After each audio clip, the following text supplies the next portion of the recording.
So our teams play this week. That's right. It's kind of a big deal, but the bigger deal for you is that announcing his first game ever will be from the booth will be Tom Brady, and I know how big a Tom Brady fan you are. You must be excited not only to watch your Cowboys play my Browns, but Tom Brady, and I just wanted you to talk about your fandom for Tom a little bit. Well, I was very pleased to hear that he may actually have a very short time in the booth because he's going to become a co-owner of the Las Vegas Raiders, and people are a little annoyed by that he's going to be an owner and yet somehow also a commentator. So yeah. He's impossibly good looking. That's the problem. He's getting better looking. He's getting better looking which is than he really was when annoying. he was drafted. Yes. It's really annoying about how much I want to hate him, but how much I'm attracted to him as a man. I really don't know. Really don't know what to do with that. Now, before we go on to like the regular show here, did you want to change your prediction? I know we had our special show last week. Do you want to change your prediction on your Cowboys? I'll say this: the Cowboys are coming into the game as an underdog, and I'm doubling down. I'm doubling down. Yeah, I'm tripling down. I don't even know who our quarterback's going to be. I'm feeling. I'll be there in person. I don't even know how we would triple down on our bet, but yeah, I'll wear 3 jerseys, I guess. Yeah, something like that. Multiple jerseys. Just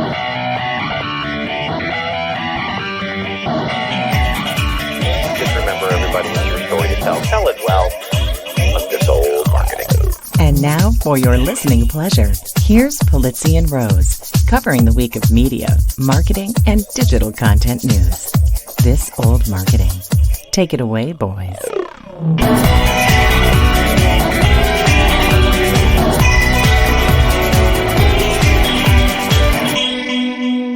Well, hello, friends. Welcome to This Old Marketing, proudly brought to you by the HubSpot Podcast Network, the audio destination for business professionals. I'm Robert Rose, and welcome to episode number 444. 4444. It's all the fours for Friday, September 6th, 2024. And with me, as always, is my pal, my colleague, and someone who is, of course, demure, mindful, cutesy, Mr. Joe Pulizzi. I'm not on social media now.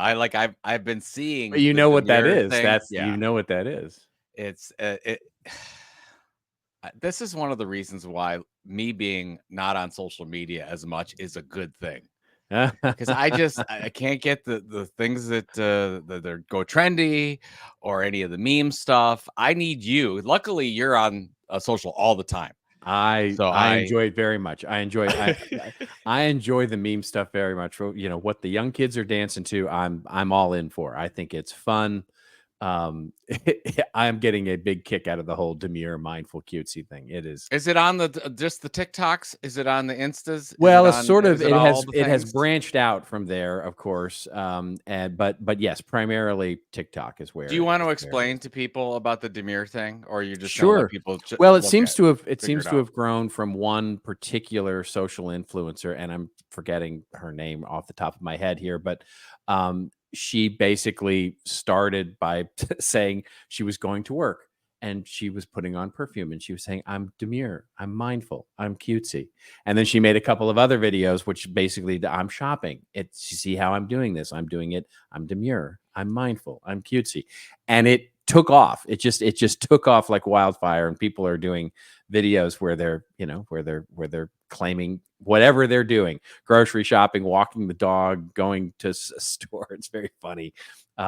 They're being demure and mindful and cutesy. It's really quite fun. Yeah, I think if it wasn't for like reading it in Morning Brew or something, I would not even have known that it was taking off, which tells you. See, I'm not on the TikToks. Yeah, and I'm not on the Instas. Yeah, I came to it through the back door because I started seeing it from other people on TikTok and on other social media channels, and I had to sort of go back and go, how has this become a thing? So because I don't follow the original person who did it, but then I saw it and then went, oh, okay, now I get it. Mm-hmm. Well, you'll have to forgive me because I'm still a little groggy. Yeah, you're just back a couple days ago from London, across the pond. Oh, we had a the one thing that I didn't realize, maybe you know this because you're an aficionado of international things, but Yeah, you can. I did not I did not realize that Yes. every pub in London has flowers. Like every Oh, single sure. pub. Yeah. I didn't know Yeah. that was a thing. Like when you look down any street in the London area and you see like hanging flowers, like baskets of flowers, that's the pub. Yeah. And I didn't know that was a thing until maybe it's because this is the first time I've gone during a portion of the year where the flowers are blooming.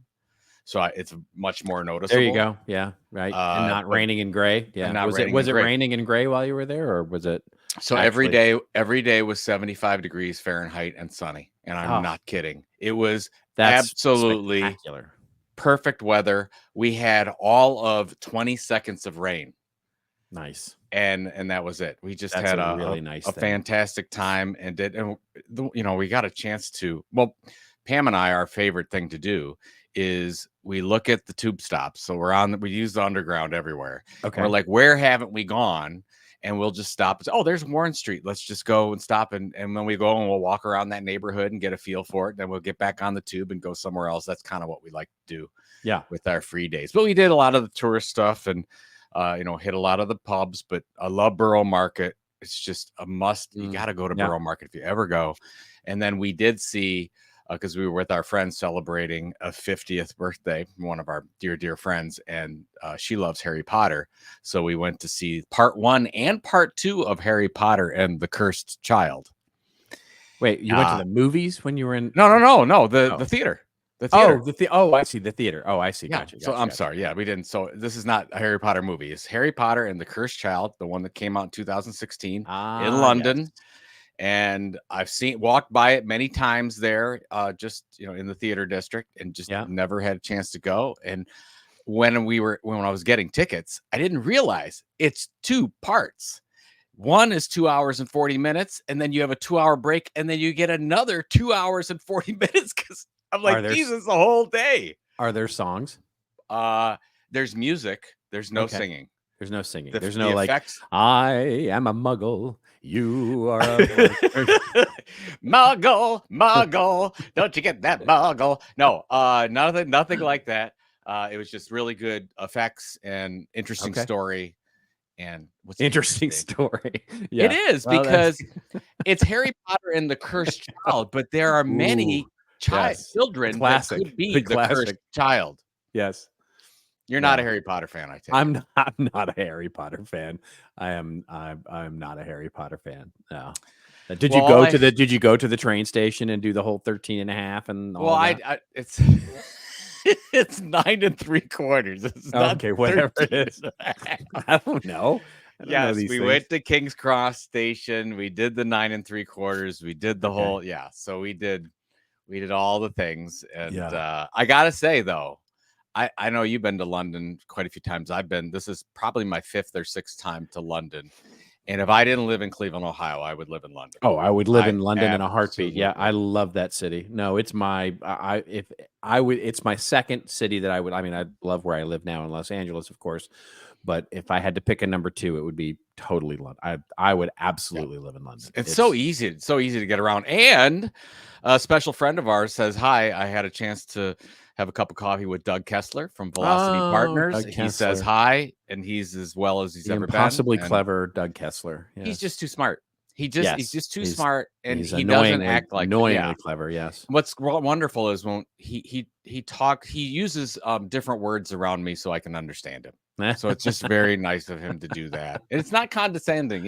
I know he's doing it, but he doesn't do it in a way that makes me feel bad.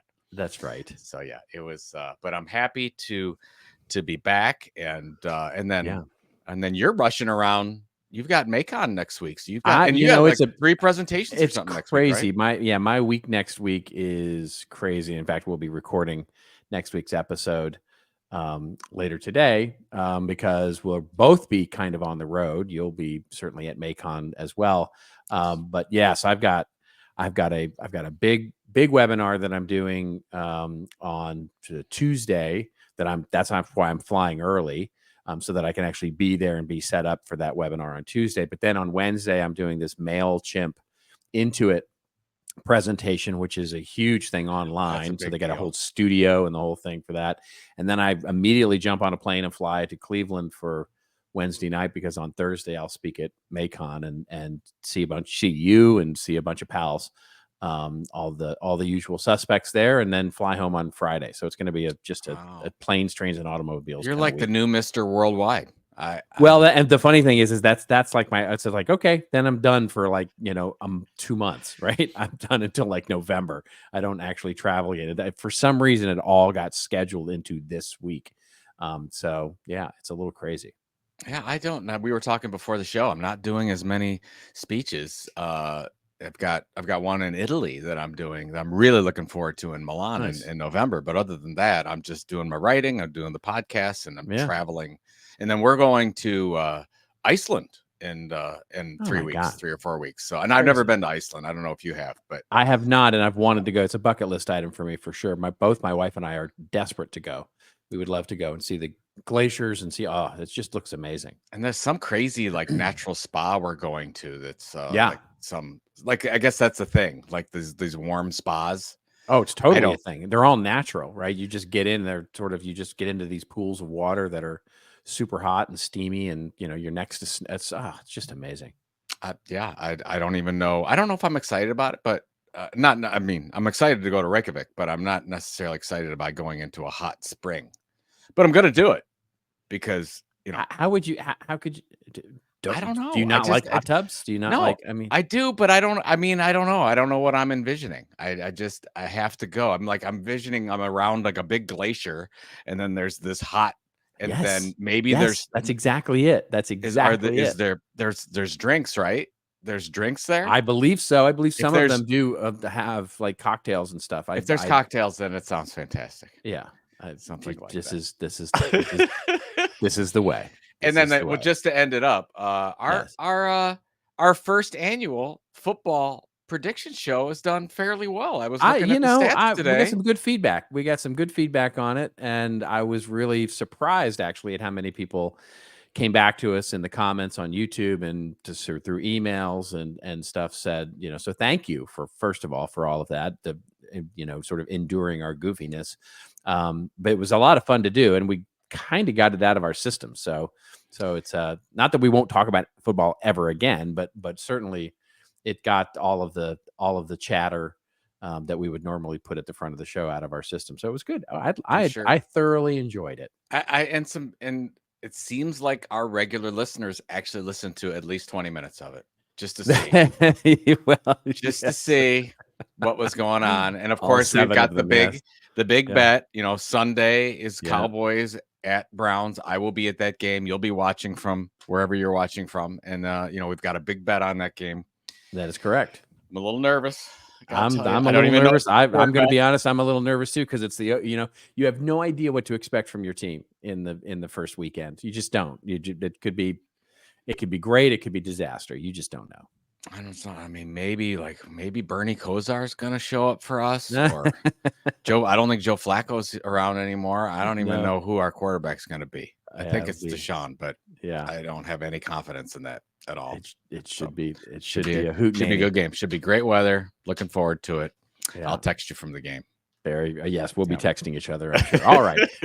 Let's get to our show here for a second, because it is still continuing to be, as we come off the long holiday weekend. The dog days of summer were upon us last week, and not a ton of news, although some things happened while we were actually while Joe was in London that we can certainly talk about. And we'll open up with our big story, which is going to be Mark Zuckerberg's letter to Congress. Not political at all. No, not at all. About he regrets getting pressured by government to not talk about certain things. Then, speaking of not talking about certain things, well, Brazil has banned X. And there's some high drama going on there that we can talk about what that means for the social media network. We'll talk about the Kelce brothers and their podcast. They just signed a deal for $100 million. Amazing. And we can talk about the state of podcasts and what's going on there. And then we'll talk about a I don't know, it's a LinkedIn post, a blog, it's a video. It's all the things. Yeah, it's all the things. Rand from Spark Turo, who has talked about all things SEO, basically says that content marketing has gotten wrapped around the axle of SEO, and says we need to think a little bit differently about what content marketing looks like. Then we'll get to our winners and losers, and I'm going to talk about the loser that is Yelp and their current lawsuit against Google. Joe is going to pick a winner, and one of the best fun examples of marketing I've seen in a while from Mammoth Cave, the destination, of course. And we'll get to our rants and raves and close out the show. I'm going to talk a little bit about how brands need to build knowledge networks, or knowledge graphs, as the more technical term is known. And Joe is going to rave about LEGO and its recent performance of 2024. So a good show, I think. Yeah. I think some fun things to talk about. As we always say, it's a show. It definitely is at least going to be a show. We can guarantee you that it will be a show. It will be an hour or so, and it will be the two of us talking for that hour. That's correct. And that's what we promise you. Beyond that, we promise nothing. Yeah. So nothing. That is what get nothing. You get nothing. You get nothing. Good day, sir. Good. I said good day. All right. So good. Okay. So let's get on to our first, which is coming to us courtesy of the AP, the Associated Press. But of course, there are a ton of news outlets talking about this, none of which seem to come without some sort of paywall or so anyway, I'll get off on a rant. This is like, it's funny. People can't see this.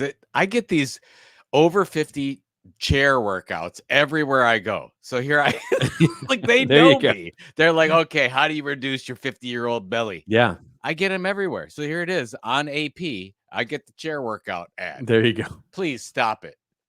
Please. Well, you're looking at that fancy picture of Mark Zuckerberg, who looks like he just rolled out of bed and somebody told him he's got to go to work today. I think he looks good. I think he looks better with the longer hair. He looks better with the longer. He looks more. He looks much less bot-like. Yes, that is for sure.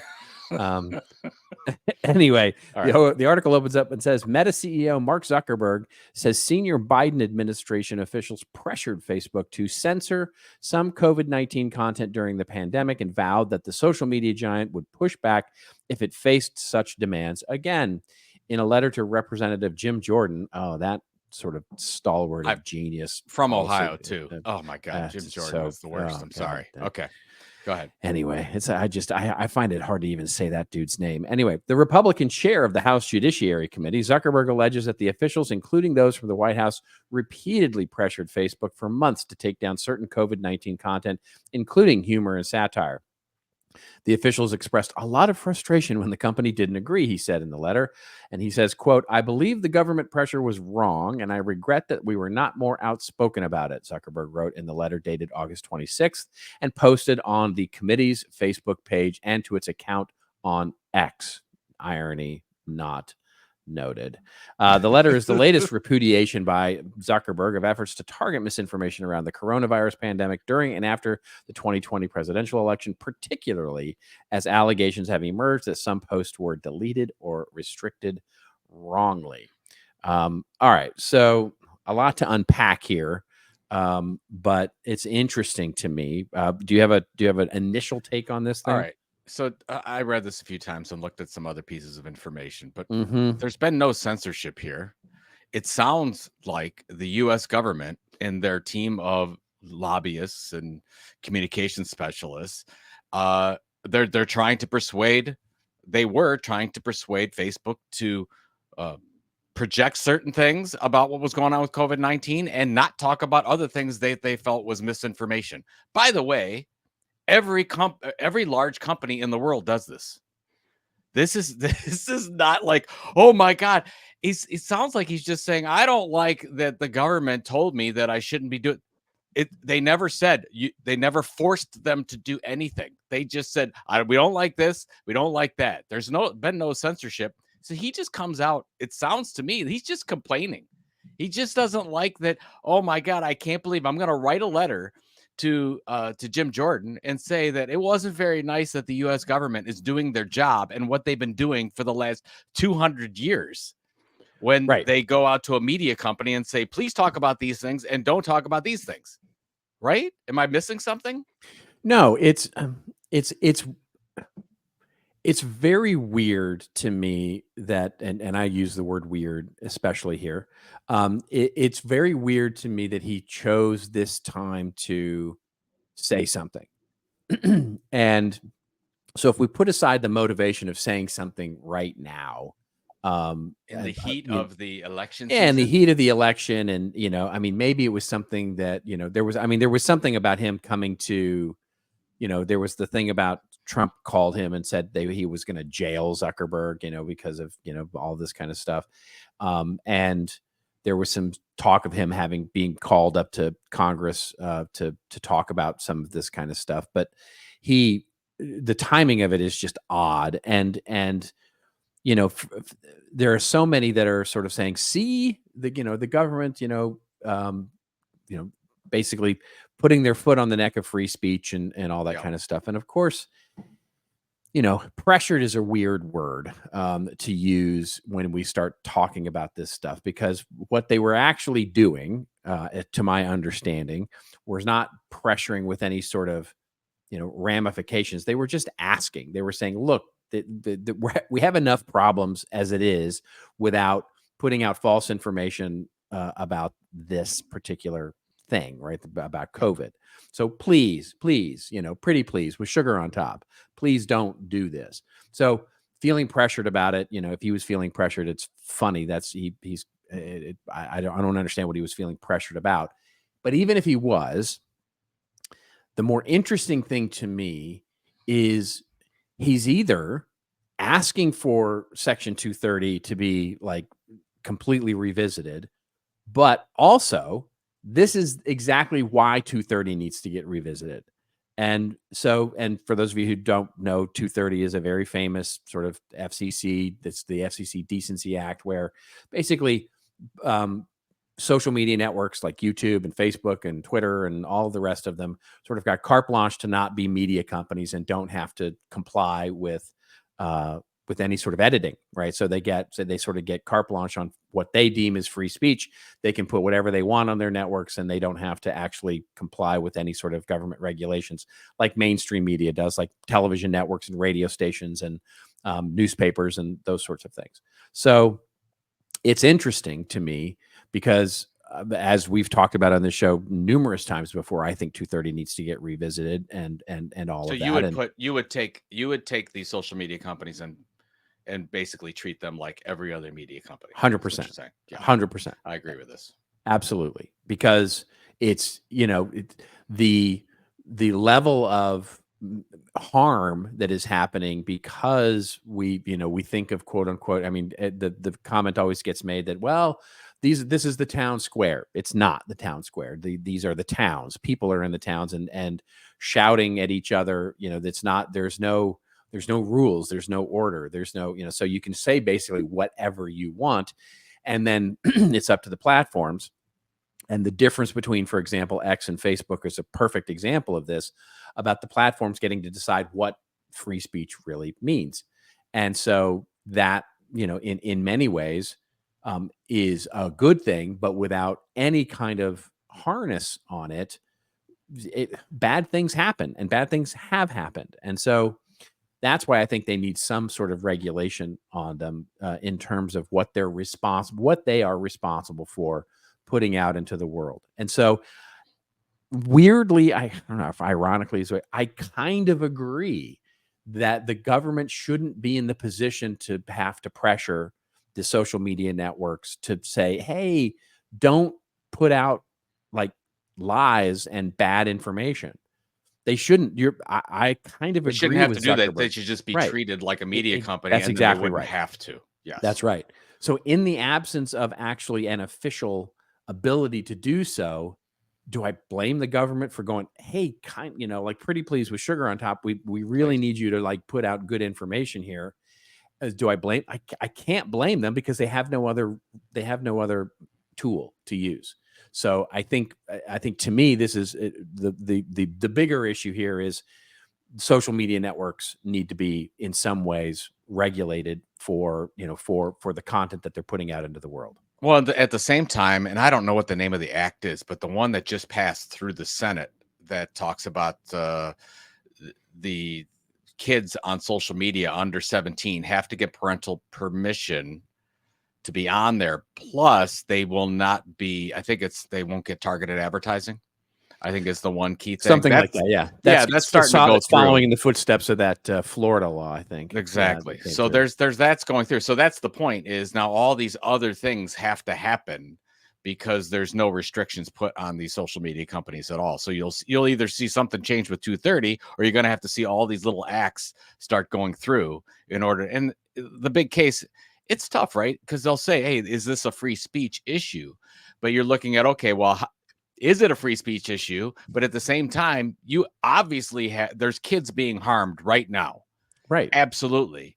The problem that I have with the other act, and maybe we'll cover it on the next show, is it only talks about targeted advertising. It doesn't talk about the targeted algorithm, which I think is more harmful than I don't think they're getting harmed by the advertising. I think they're getting harmed by the algorithm.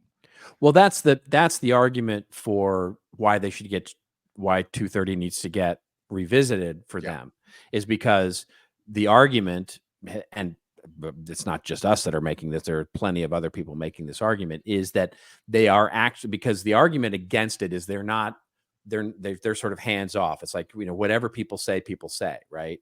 And of course, that's not exactly right, because the algorithms are designed by humans in these companies to reward certain kinds of content and demote other kinds of content. Yeah. And so because they are applying a human engineered algorithm, the argument is, and I buy it, that they are applying an editorial stance on it. And by applying an editorial stance on it, they are basically saying there is some content that is appropriate and some content isn't.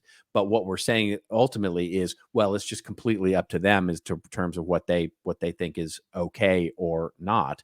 And I think that's just a dangerous place to be, especially when it flies in the face and it provides for a bit of call it a broken leg, or sort of a hamper disability for other media companies, mainstream media companies, who have to comply with sort of FCC and other elements of that. So it's either to take them all off, right, and let mainstream media go completely nuts with whatever they want to go with, or apply it to everybody. And so to that point, if you're just looking at it from a capitalism standpoint, it's unfair because you have regulations on one and no regulations on the other one. It's just like you have to treat them like that. And of course, like the New York Times and the Washington Post, they've been fighting for this forever. It's like, we have additional costs because we have to police ourselves.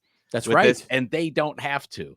That's right. So do you want to pair this with Musk before we go to break, or do you want to go to break? I think we should do what we need to do, which is pay a couple of our bills so that we can keep this thing moving. I agree with you. Does it feel like your teams are getting pulled in a million different directions on a million different platforms? That's why HubSpot brings everything into one easy-to-use customer platform. With everything at their fingertips, from AI-powered chatbots to instant performance insights, everyone can deliver killer results and grow revenue faster than ever. Because when your teams work better, your business grows better. Visit HubSpot.com to get started for free today.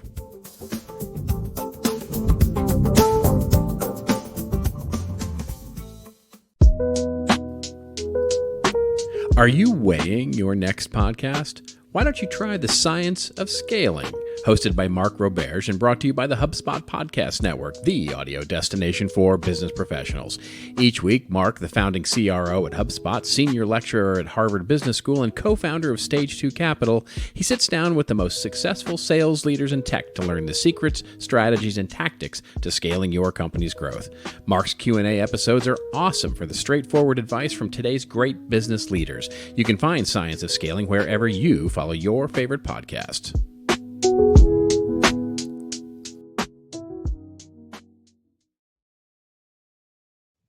Your music choices have just been, I put on these ads and I just groove to them. I don't know. Nice. Yeah, I just feel are you still using the AI? I am. Yeah, the AIs. I'm using. And this is not. They're not a sponsor of the show or anything, although they should be.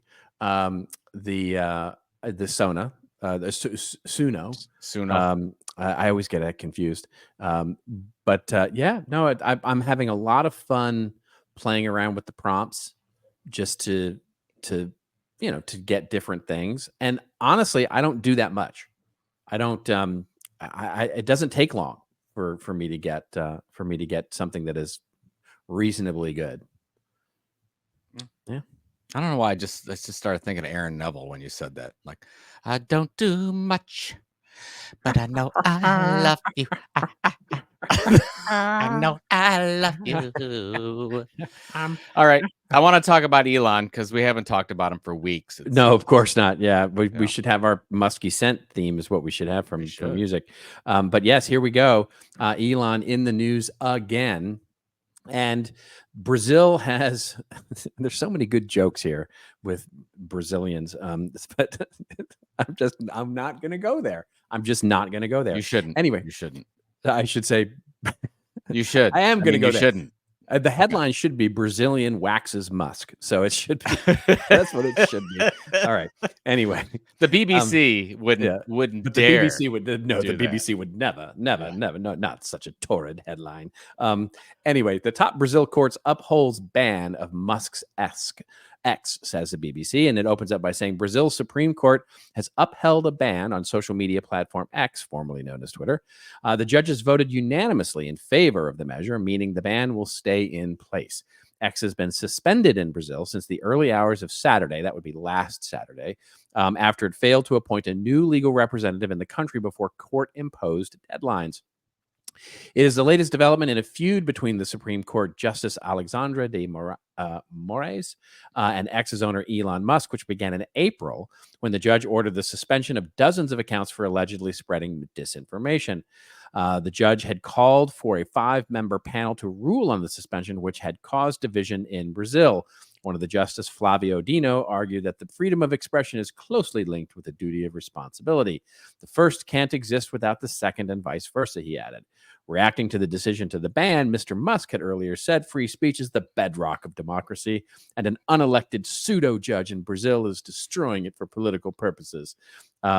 This is fascinating, actually, because this is in my view, you look at this as sort of a microcosm of what could happen here with TikTok, where it's a country banning an entire platform. And a big country, not just a little country, but a big country actually banning an entire platform access. There's another story that we could that sort of is corollary to this, where it looks like Starlink, which of course is a Musk-owned thing with SpaceX, Starlink from an internet access isn't complying. So it's not complying with the ban, right? So if for those Brazilians who have a subscription to Starlink, they can actually still access. And Brazil has come out and said, look, if we catch you, doing this, you can be subject to fines, et cetera. So it's ratcheting up, as it were, the drama. Jeez. Well, if I'm reading this correctly, yes, I know that they voted unanimously to suspend service, but the reason why it happened so quickly is because they asked he didn't show up. Yeah, they asked Elon for new representation. Yeah. So he knew this was going to happen. When you just say you're going to defy the courts and you're going to say, okay, well, I'm not going to do what you say. And then, okay, well, they had no other choice but then to suspend. And then he can go on and say, oh, everybody's against me. This is terrible. This is a free speech thing. And he goes on and on. It's ridiculous. If he sent representation, we wouldn't be talking about this. Right. He literally didn't show up for he didn't show up for the traffic fine. Right. So it makes me think that he wanted to close his Brazilian office. That's what it makes me think. Almost certainly. Right. Yeah. I mean, this was a way for him to cut costs in Brazil, and he did, by the way, close down the office.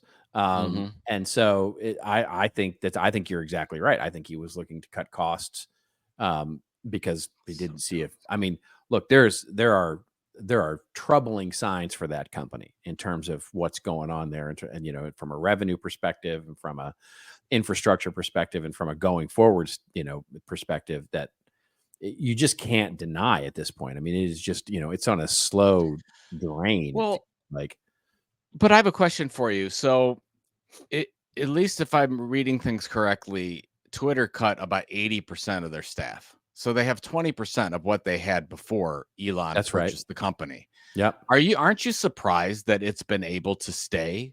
I mean, it hasn't had long outages. I mean, it obviously he didn't want any of the moderators moderating going on anyways. So he's like, okay, great. It's just a free for all. This is exactly what he wanted. I'm just surprised that we haven't seen more of, oh my God, it's totally breaking down. It's not. Well, it's not, but it's also, we have to keep in mind that it's also the traffic and usage has declined substantially as well. You know what I mean? I mean, you can argue, and I think successfully, you can argue that there were probably too many employees when it was at its peak, right? Yep. There were probably too many people, too much overhead, built up, as in most companies that grow quickly, that grow quickly and that grow in today's tech world, right? And so were there people who were redundant and all of that? Yeah, probably. But to your point, cutting 80% of the staff, as well as, from what I understand, a big chunk of the infrastructure, right? Entire server farms, redundancies, all those kinds of things have been cut as well. Yes, it's the site remains up and hasn't seen, but you've also seen a precipitous decline in the number of advertisers that need to get serviced, the number of people that need to get access to the application, and the number of features and new things that are coming out. Like, there's nothing. I mean, can anybody name a new feature on X, that has come out in the last year? So with no product development, all you're trying to do is just keep the lights on the place, and basically, a reduction of 60-70% of the total user volume. No, it doesn't surprise me that it's still up and running. I mean, my MySpace page is still up and running. It's like, and it's a fine page as well. I mean, the only thing I'm in a total agreement with you. The only what I would say is, look at Google. Google hasn't launched any new features either. I mean, they pretty much had what they've had for 15, 20 years. So true, fair enough. But I mean they have just living almost all of Google's new products over the last 10 years have failed. So you could say this. On the social media side, launched the same amount of new products and new features. I think that's true on the social media side. I mean, you look at what YouTube has done, and I think that is, that goes without saying. I mean, not necessarily new features per se, but new ways of looking at monetization of audiences and the things that they're doing have been. I mean, YouTube's performance has been pretty darn good. Yeah. On the advertising side, they have introduced quite a few things.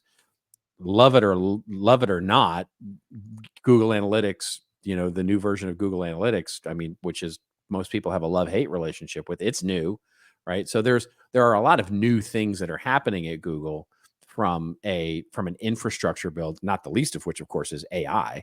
But yeah, you don't see. I mean, does anybody care about Twitter's new AI thing? The Grok thing. I mean, is anybody using it? I don't think so. I don't know. Other than, by the way, to make meme photos so of right. But I mean, I wanted to go use it, but I have to have a paid account on Twitter to go use it, and I'm not doing that. To use Grok.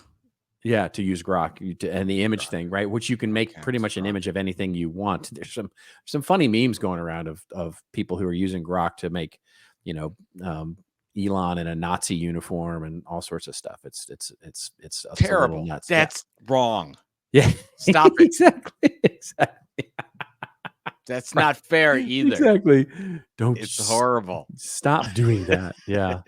Exactly. Right, well, anyway, yeah. So that's what we got. So, all right. So let's get to better, happier news. One of our favorite podcasts, the Kelce brothers, with their wonderful New Heights podcast, which is just the two of them are really good at this. And by the way, it's like us. It's like two chuckleheads just talking. Chuckleheads from Cleveland, Ohio, Cleveland Heights. Gotta love it. There you go. Yep. Basically, Variety, this coming to us courtesy of Variety, the Hollywood magazine. The Kelce brothers signed deal with Amazon's Wondery for New Heights podcast worth more than $100 million. 3-year pact gives Wondery rights to ad sales, distribution, and more to the NFL Stars weekly show. Jason and Travis Kelce are kicking off a rich new deal with Amazon's Wondery, which has exclusive ad sales and distribution rights to the popular New Heights weekly podcast, hosted by the famous football brothers. As if, I mean, does Travis Kelce is that guy living his best life or what? I mean, it's like, good Lord. Anyway, the deal between the Kelce brothers and Wondery, which runs for 3 years, is worth more than $100 million, according to a source familiar with the pact. Starting Wednesday, August 28th, time to beginning with the next NFL season, Wondery has a global distribution rights to all the audio and video episodes of New Heights with Travis and Jason, including the show's back catalog of all content, as well as the rights to create international audio adaptations of the podcast. I mean, so good for them. I mean, I'm so happy for them. I mean, they look like they have a ton of fun doing it. And it's a good show. I think it's a good show, especially if you like football. So there you go. But any take on this from a content creator standpoint? Well, I think it's interesting, just the change in how these deals have been done and why they're being done. Initially, if you look back to Joe Rogan getting the deal with Spotify, it was they wanted to have Joe Rogan's content on their platform so people would use and sign up for Spotify, right? That was it. That's not it anymore. No, that's not why any of these things are happening. They're looking at it as a business deal to say, okay, look at all this content. Can we monetize this show through merchandise and through advertising and whatever else we can think up with their back catalog, whatever, to make more money than what I'm going to pay $33 million or whatever a year they're going to do. That is correct. And obviously they ran the numbers and say, yeah, we think we can. And I think what's interesting is they've added, it's not just distribution anymore, it's merchandising. So they're looking at all the ways. So they have this is content marketing, or if you look at it from the content creation standpoint, it's like, okay, well, I have a listenership, I have an audience. How can I monetize this audience 6, 7, 8 different ways? And it's not going to be including, hey, you have to listen to it only through the Wondery app or only through Spotify or only through whatever it is. It's just that has completely changed in the last 5 years from when Joe Rogan kind of made the first jump into that space, or Howard Stern was really the first one to do it for Sirius XM. Well, so there you go, right? And I think you've hit on something that shouldn't be lost on content creators, marketers, etc. You know, to put it in the old sort of classic Hollywood parlance, Amazon didn't get into the New Heights business; they got into the Kelce brothers business, right? Yeah. And so I would almost guarantee you, I have a very, very strong suspicion that the $100 million deal, fine, New Heights podcast, lovely. We like it. Go do that, boys. But the other parts of that contract, I'm sure, include doing other things. There's documentaries here. There's might be a movie. There's sponsorship. There's influencer the wedding. Stuff. They might have rights to the well, that's up to Taylor. Yeah, but I guarantee you there's other properties to be named later, sort of thing. I would have loved to be the negotiators on this, and they're in the back room. They're not talking to Travis, and they're like, okay, what are the odds that he gets married to Taylor Swift? And that changes the calculation on this. It changes the calculation of all of that, right? Yeah. I mean, because it doesn't even matter that they don't do or don't have the the rights to any stuff, with regard to the wedding or the event, et cetera, like you said. I'm sure Taylor's sort of completely separate from that. All it means is that they get to be in the Travis Kelce business, and by default, sort of the Jason Kelce business, who, by the way, is doing all sorts of ads these days for clothing and fashion, and all sorts. Isn't he going into? I thought he was going to do analysis. I think he is. I think he is. So he's going to be in front of the camera a lot. I mean, come on, there's so much here that is good for Wondery, for Amazon, and this is so back in the day. And in fact, there was a really interesting interview with George Clooney recently, where they asked him, so George Clooney and Brad Pitt have a new movie coming out, right? And it's going to be in the theaters for literally like 20 minutes before it goes to streaming.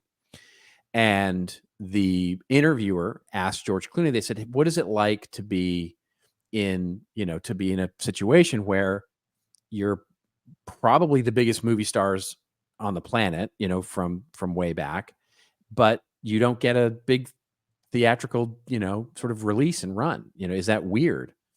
And Clooney sorts of laugh and starts to talk a little bit about, he makes a joke about how they're old and all that kind of stuff. Mm-hmm. But then he starts talking about the difference between now and when he was coming up through Hollywood, when he and Brad Pitt were coming up through Hollywood. The Hollywood machinery basically made contracts. You had contracts with stars. So you got into which is where the whole cliche of, we're not in the New Heights business. We're in the Travis Kelce business.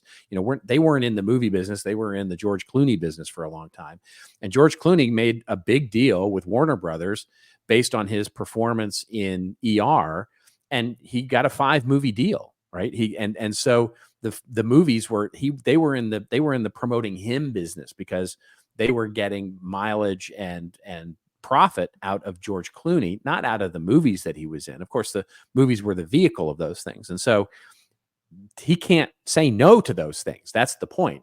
As part of his contract, he gets a big check and then they go, you go do this movie. You will do Batman and Robin. You know what I mean? And so that's the difference. And that model is kind of coming back, but in a different way, right? It's coming back in a different way where you get into the influencer business and you basically, what you're buying rights to is not the content property that they have today. Yeah, that might be great as a sort of vehicle to keep you going. But what it is the rights and ability for you to create something new that they want you to create. So as marketers, you can start thinking like that when you start thinking about the influencers you might engage. It's not just whatever they're doing now on social media or whatever they're doing. You can contract and work with those influencers to create something original for you as part of your content strategy. That's the deal to make with influencers. Well, what's interesting too is, and a lot of people, our friends and loved ones in marketing, don't understand that this is happening in marketing too, where they're looking at you and saying, I want to hire you for this marketing position. And you think as a marketer that you're going to go and do your marketing expertise to do all the things associated with that. But they're also looking, if they're smart, to see how influential you are because they want to be in the business of you. The innovative companies want to be, okay, this person can add to our marketing department. We can do new things and we can take their content and do all kinds, just like Travis Kelce. And marketers, I think there's a lot of people who are scared about that model because they're like, you're going to leverage me, the individual? Yes.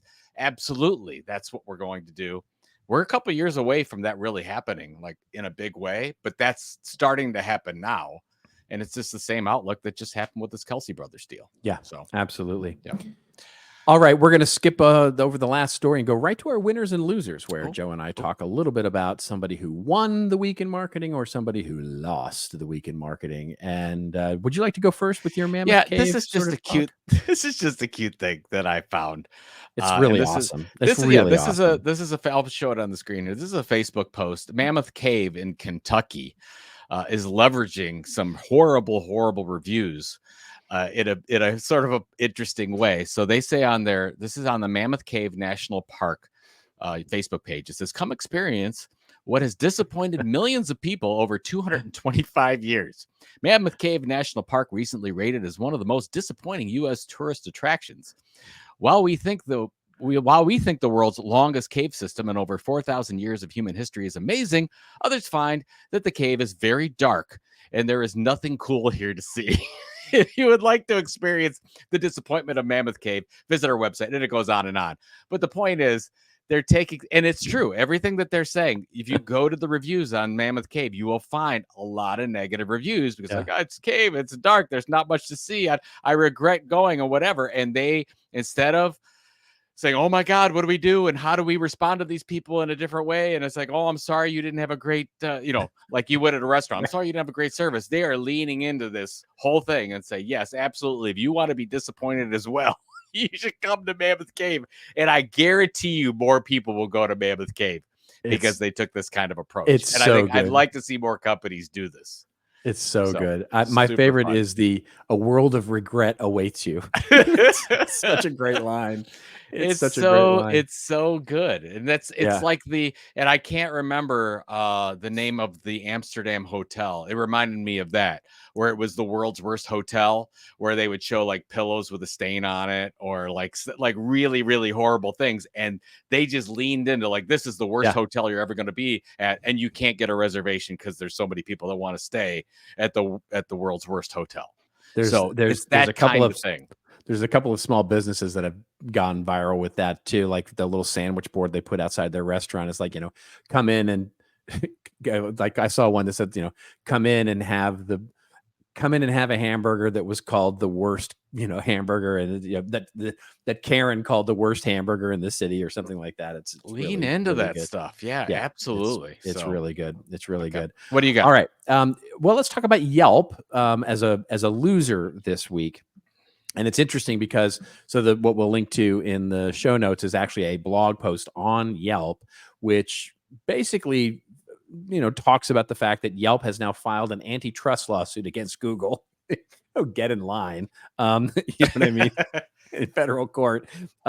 Basically, Yelp says our case is about Google, the largest information gatekeeper in existence, putting its heavy thumb on the scale to stifle competition and keep consumers within its own walled garden. Oh, shocking. I'm shocked that Google would do such a thing. I know, it's crazy. I mean, it's like, oh my goodness, that's just, I do declare, abandoning its stated mission to deliver the best information to users, Google has illegally abused its monopoly in general search to dominate the local search and local search advertising markets.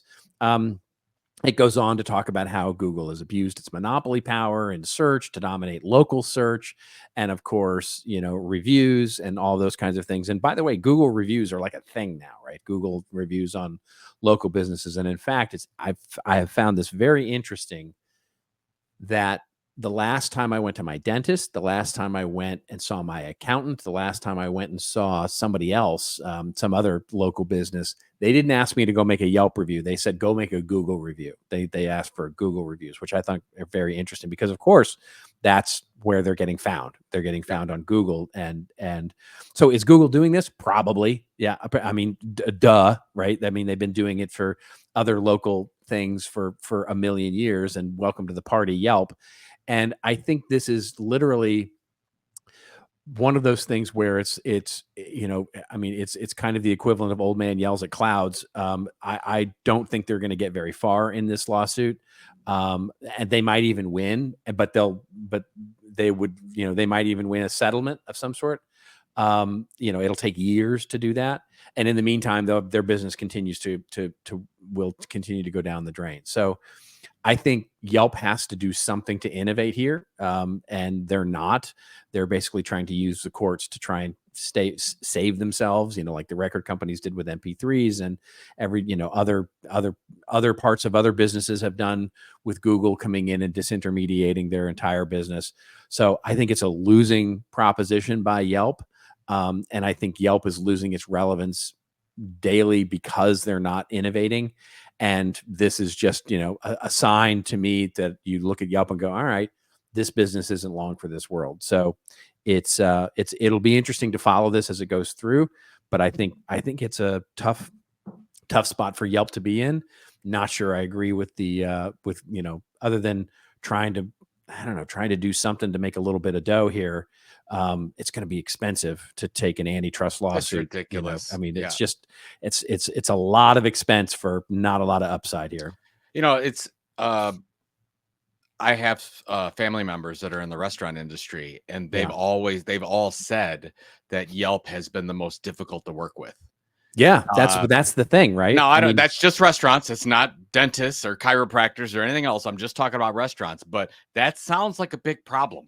Maybe if they made it a little bit easier to work with these companies, they'd be more likely to ask for, hey, recommend me on Yelp because that's free advertising. That's like the you thing. go into a place like, whoa, what's Yelp? Is that a place good? A lot of people don't use it. I've been using Yelp for a long time, but it seems like they're definitely on the downtrend, and Google's Well, figured out a way to if this take was a advantage of beloved that. brand, right? I mean, if this was a beloved brand that small businesses loved and was, in general, I'm sure there are some small businesses that love Yelp.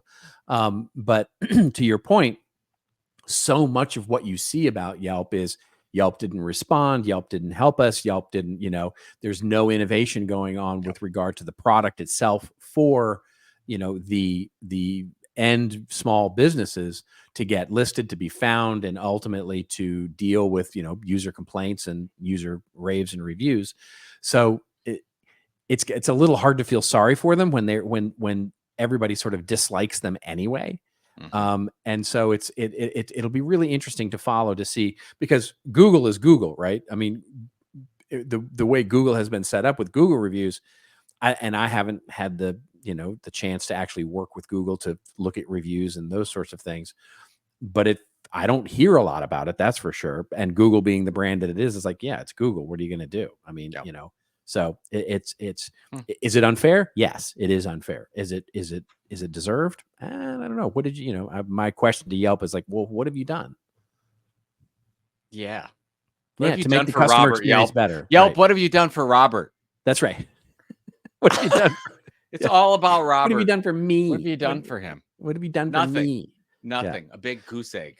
All right, let's get to our rants and raves, where Joe and I go off on a little bit of a rant or a little bit of a rave over something that has made us feel super happy or demure, mindful, cutesy, or something that has made us not feel so demure or mindful or cutesy. You want to go first here, because you want to talk about Lego. Let me go first, because Lego, one of my favorite brands in the world. By the way, I continue to get my Lego catalogs and Lego magazines because I think that they're just amazing, knowing that print is the future of marketing. But anyways, they came out with their 2024 first half results, up 13%. Boosted by a deal with Fortnite and a bunch of new sets and all kinds of wonderful things. But the thing that I wanted to talk about specifically in this one, outside of just the amazing financial performance, is they're setting this goal on sustainability that they will be using all renewable materials by 2032. That's a lot of plastic. That's folks. Amazing. So you're going to get all this plastic out of the system. And they said, this is, we have to use our profits to do this. They're going to invest significantly in this. It's way more expensive right now. They don't feel it's going to be that long term, but right now it's really expensive. And they also are talking about, the CEO was talking about the fact that when they're doing these types of, they're really pushing the industry, they're having their suppliers down the line are doing things completely differently too, because they have to, because they want to service Lego. So they're changing the entire supply chain and focusing on this renewable products and services type of thing. And I just think it's fantastic. The 2032 number seems incredibly aggressive. That's a lot of Lego pieces that are going to have to go that direction. And I just think they're just taking a leadership position. And also they can do this because they're a private company. Yeah. It's a private company. They've always been private. They're saying they're going to, they billions of dollars in profit. They're going to take a good chunk of that and focus it on this effort. And they've taken a leadership position to do that. I know a lot of public companies have trouble doing that. I wish I'd see more of them, but I just wanted a big shout out to Lego. And by the way, I thought this was just a side note. Of the 40 Lego stores they opened in the first quarter, 20 were in China. Half were in China. Wow. Right? Wow. Isn't that interesting? I did not. Yeah. That's so very huge growth in China, where they barely have a footprint in China. So if you're thinking about, can Lego grow more stores? Absolutely. It's just going to be, the majority of them are going to be in China. That's right. That's fascinating. I saw some stat, maybe it even came from you at one point, that Lego is the number one maker of tires. That's it. Absolutely. They make more tires than anyone in the world, which is awesome. Yeah. They just don't fit on a regular car. That's right. That's right. Yeah. All right. What do you got? I got an article from Adweek that we'll link to in the show notes. I thought a really good look. I have given Adweek a lot of shit over the last few years. They have, I just find, and I have no data to point to, but Adweek seems to be stepping up their thought leadership stuff a bit.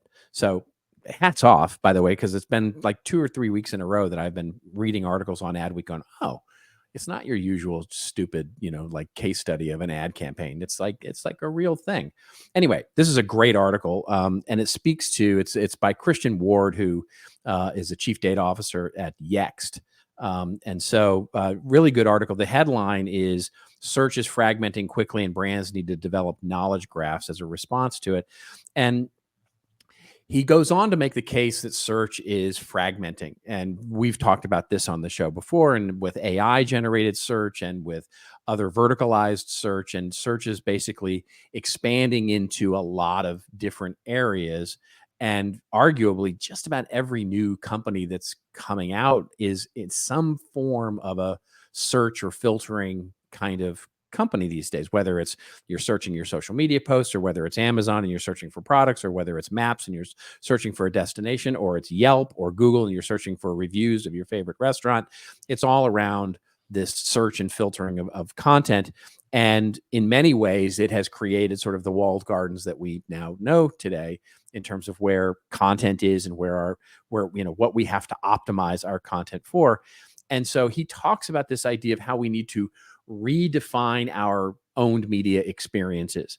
And as we start looking at it and redesigning and re-architecting the way that we present these things, privacy becomes a big part of this.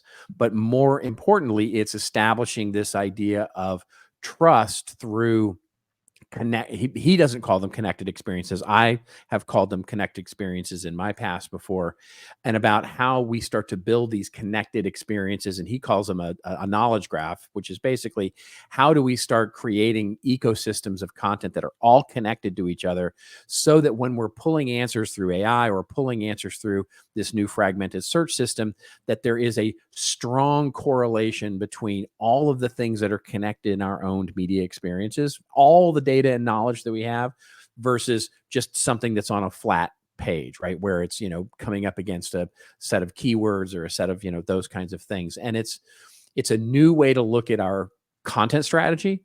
It's a new way to look at our owned media experiences. And it's a shift in what we think of as websites and the purpose of websites and blogs and our research centers and all the things that we do from an owned media perspective, and how structuring that content in a much different way is going to be really, really imperative for businesses that want to have a presence in all of these different ways that search are going to happen, and obviously prioritized against your business and what your business does. And basically looking at these experiences, as he calls them, a living asset that need constant care and attention. And it's just a fantastic article. It's a commentary on the topic, but more importantly, it's a rave about this particular article, because I think Christian just absolutely nails it here. So anyway, just wanted to throw that out. And this was on Adweek, you said? Adweek, right? I mean, come on. You've never raved about an article on Adweek. I know. I don't think I've ever raved about an article on Adweek. In the other 443 episodes, I don't think there's ever been a rave from you about Adweek. Yeah, it's a good article, and I'm finding more and more that I'm coming to Adweek as a thing. And I did, my apologies, I did no research for this, but didn't we cover Adweek getting acquired at some point? I don't have that. I don't have that data. I can look it up after the show and we can report on it next week. But I do not have it. Anyway, it's better. The editorial is anecdotally better. Good for them. We need more of that. There you go. So what do you got going on? Besides all I am busy. Ready? I am crushingly busy this week. Yeah, getting ready for my trip, and of course also servicing clients and doing the things that I do. But other than that, I'm getting ready for opening weekend. I mean, I'm gonna save a little time on Thursday night so I can watch the opening game. I've already warned the wife that Thursday night, early is going to be a little bit of football, and then Sunday, of course, Sunday afternoon is going to be fun, and then I travel Monday, so it's work. Yeah, Scotch. I know. Mine is as overwhelming as yours. I'm going with friends to Jack Daniels tomorrow. Actually, we'll be there for a few days. God. We're going to more drinking.